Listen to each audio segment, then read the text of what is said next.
I'm Simon Karanja Muigai, also known as Madigdig from Lodaward, Nakuru.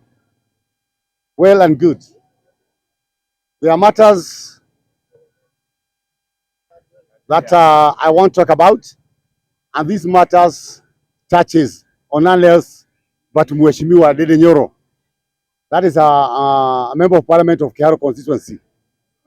And also, I also going to touch on Babu Owino, also a member of parliament in Nairobi. Let me say this. I first of all congratulate the duo because the two of them became the leading members of parliament in performance. Babu Owino was number one, and also we are Ndindi Nyoro very close to him because he lost with one mark or one point against his counterpart, and that is Babu Owino. Let me say this, that we are very, very much angered by the attack of Ndindi Nyoro here in Nakuru by members of parliament led by Kimani, Ichung'wa and Junet, Mohamed. Let me tell them that in Kenya we have got shortage of fools. We have shortage of fools in Kenya. That's very clear.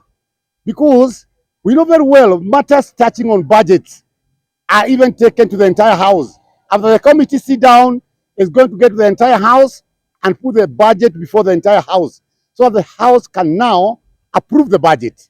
So if these people are telling us that Ndindi Nyoro was giving himself a lot of money when he was the chair of the budget, let me tell you, that is quite a very, very poor attempt at sidestepping the fundamental issues. What we know about the parliament.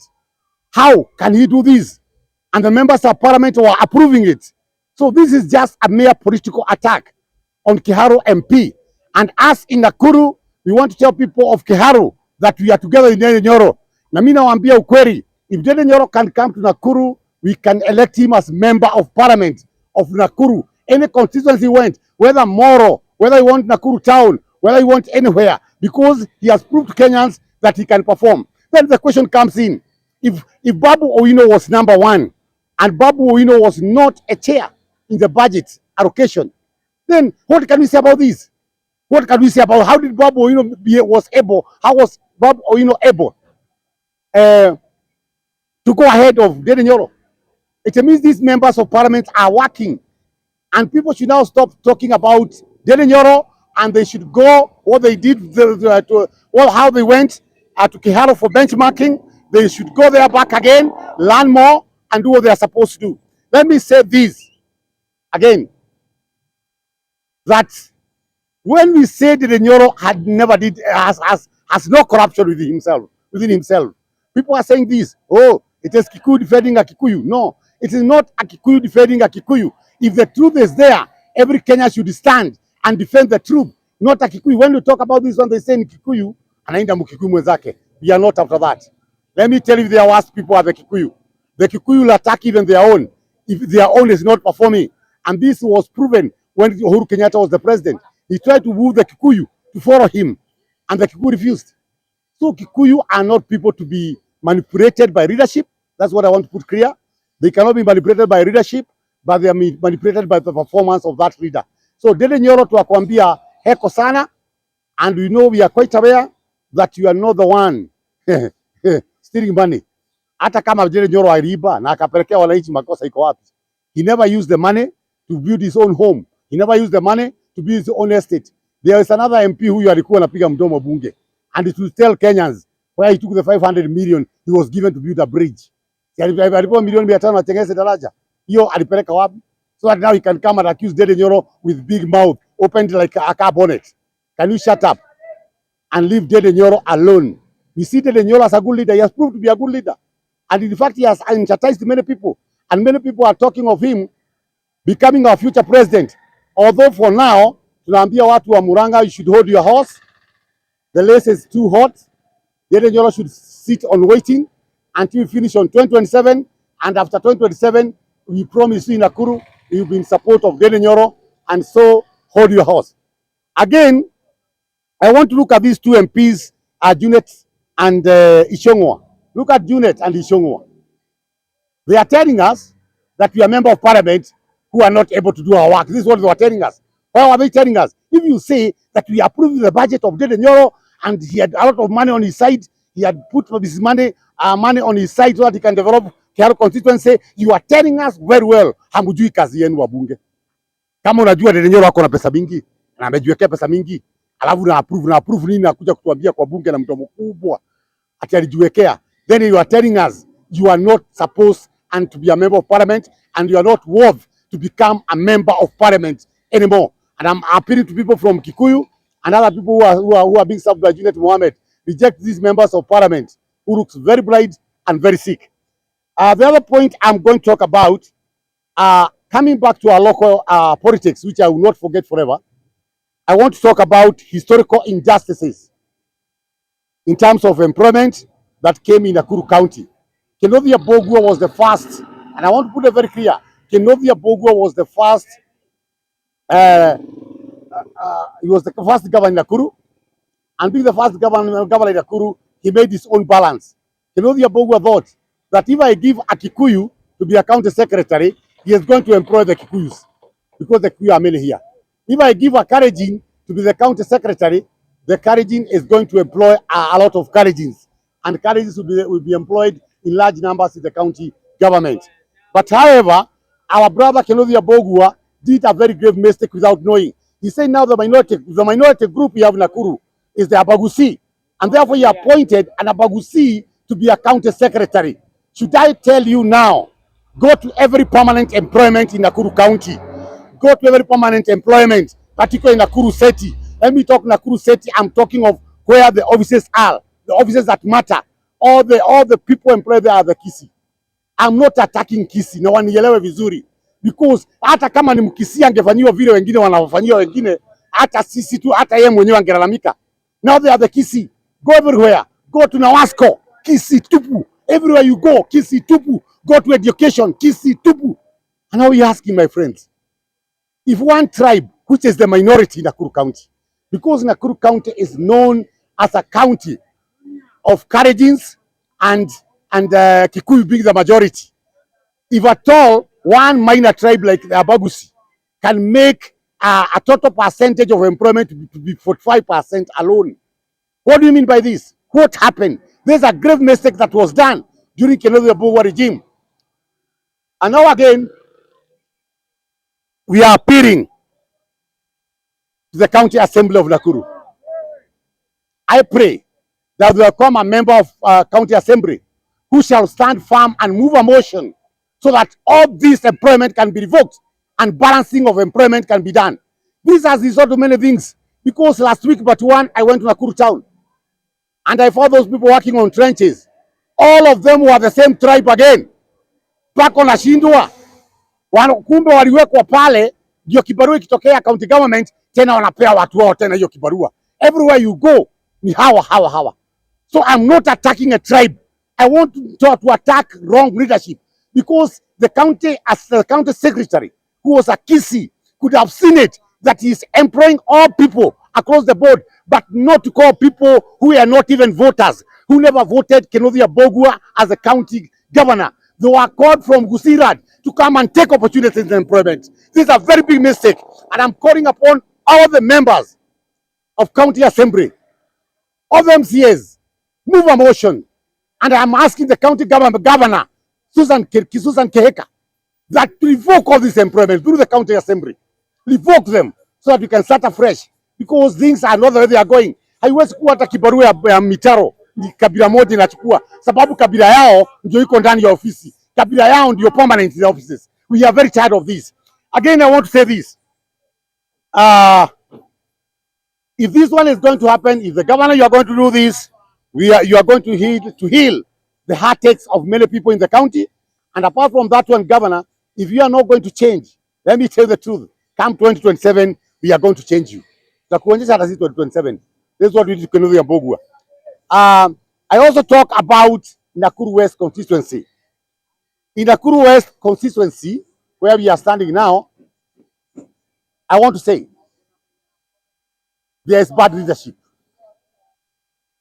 which is bent on tribalism. And I'm calling upon voters in Nakuru West constituency, please take note of this. I'm saying take note of this because of several things that has happened and several things we have witnessed. One thing that has been witnessed by many people, and one thing that we know, is that when we are building grade 9 classes, when we are constructing grade 9 classes, the same tribe, and across the Nakuru West sub-county au Nakuru West constituency, unakuta madarasa mwenye anajenga ni hawa watu. Why is it so? Because the MPs anabagusi. Madarasa yote walijenga. Na ningetaka mtu mmoja akuje anishambulia aniambie ni uongo. All of them. You see people are coming, you don't know them, you have never seen them, and they are here now building the school where you are parents, and you have never seen them. New people, new faces, but one tribe, they are Bagusi. I'm also looking at other areas, which I'm going to touch briefly, and these are the areas concerning a new aspirant, kiongozi mpya hapa anataka kiti MP, ambaye tunamwenzi sana pia. Jembe mpya have got a very good idea, and you know my concern kuona watoto wamesaidika na wazazi wamesaidika, and he has said that if Dede Nyoro hiyo mashule yake sijui 10 na ngapi anapatia chakula. He said now, how can I be beaten by only 6 secondary school we have in Nakuru West constituency? So he has promised, that is Robinus Makana has promised, he has a kisi also, but we are supporting him because he has a vision. Si atu wakisi tunapiga, si tunapiga wamu hii viongozi ambao wameleta hii ukabila mpaka watu wote Nakuru mzima wanaanza kuangalia wakisi na macho matatu, hata si macho mawili. We are very careful, we are looking at them, we are gazing at what they are doing. So we are looking at Robinus Makana. He is a kisi, but somebody was promised to perform. Last time our bursaries was being taken to Gusirad. Watu watoka Gusirad wanaletwa wiki moja kabla ya uchaguzi, wanawekwa mahali ya kukaa, wanapewa chakula, alafu wanampigia mheshimiwa kura. Wakimaliza wanarudi na mabasi yao, wanarudi huko, wakirudi huko wanakuja wanapewa bursary hapa tena, na kuna zingine bwana anachukulia bursary hapa, bibi anachukulia bursary huko hapa Gusirad. Sasa nakuwa na bursary mbili hapa na hapa. Sisi wenyewe tunakosa bursary. So what I'm saying is this. Mimi, although I'm going to fight for MC Road Award, mimi hakuna mtu napiga. All you are supposed to know ukweli ni kwamba haki itatendwa. And that is how to build Kenya. That's how to bring unity in Kenya. Unity in Kenya is not Raila working with Ruto. Unity in Kenya is all the leaders doing justice. Haki wengao na mrinzi. If you are employing, you know in Nakuru City, we have all the tribes. We have all the tribes of Kenya in Nakuru City. So therefore, when your employment is coming, those who are voters in this city are supposed to get opportunity. Awe Mjaruo, awe Mkisii, awe Mworia, awe Mkikuyu. Everybody should get an opportunity in employment when it comes to the county government, so long as that person is a voter in this city. But what we are against is one tribe getting the toll of 45% employment in the Nakuru offices, and whereas it is the minority tribe. This is what we are against. We are not against anybody else. And there's the poor leadership that have been seen from our mheshimiwa here, the MP. Hiyo ndio kazi yake na malengo yake. Wherever you go at the darasa la 9, kujenga darasa la 9, walikuwa ni hiyo kabila tu peke yao, kuna mtu mwingine tuliona huko. Awe mtu wa mix cement, awe mtu wa kupiga plaster, wa kuwekelea mawe, wa kuweka mabati. We saw all over all the schools. I'm saying all the schools because if I'm wrong, I want somebody to come here and stand and say, no, you are wrong, because it was not all over the county, the constituency. So finally, I want to say this, that we should respect our leaders also. Mimi ni mtu ambaye anaamini kuheshimu viongozi. Wakiwa kiongozi anafanya kazi mzuri aheshimiwe. Na hata yeyote akija kuomba kura kwenu, whether it is Ruto, whether it is Raila, can we stop heckling these people? We are doing the wrong thing. They will just sit there. If you don't want to go to where they are, forget them. Lakini ikiwa kiongozi amekuja apewe heshima yake. I'm saying this because of what happened in Raila the other day when he was at Kisii. These are people, are leaders. They are watu viongozi. Listen to them what they are saying. Heckling them down is not the solution. Whether Raila made a mistake somewhere, hata kama alifanya makosa, we know even good players like Mo Salah, who is playing for Liverpool. He also loses penalties. Yeah? He also loses penalties. He has given a penalty and he signed he has lost penalty. So, and he's a champion. So we are going to talk to Raila. We won't talk to Raila. And Raila, I can see, is coming back to his senses on matters concerning Shah and other areas of oppression. Let me tell you, Kenyans, this man is a man I respect, Raila Amolo Odinga.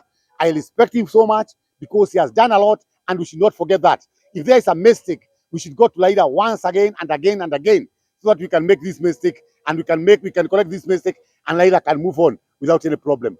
Finally, mimi nasema hivi, 2027 nasimama kiti ya MC Road, na naomba watu wa kabila ambao nimetaja hapa wa Kisii, mimi sina ubaya na mtu.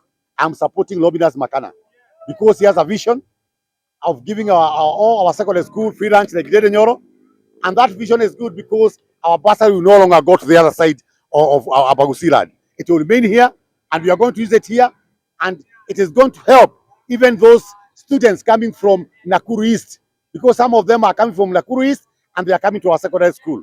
So we are going to do that, and I'm also going to assist him if elected as member of county assembly. Mimi siwezi sema ati mimi nataka kiti ati yo siwezi ongea ukweli. Mimi itakuwa nikiongea ukweli vile nimeongea leo. Si ati kiti itafanya niongee ukweli ati nataka kiti. So I'm not after my own stomach ati tumbo ijae. Me I'm after the truth, and the truth shall set people of Rhoda free.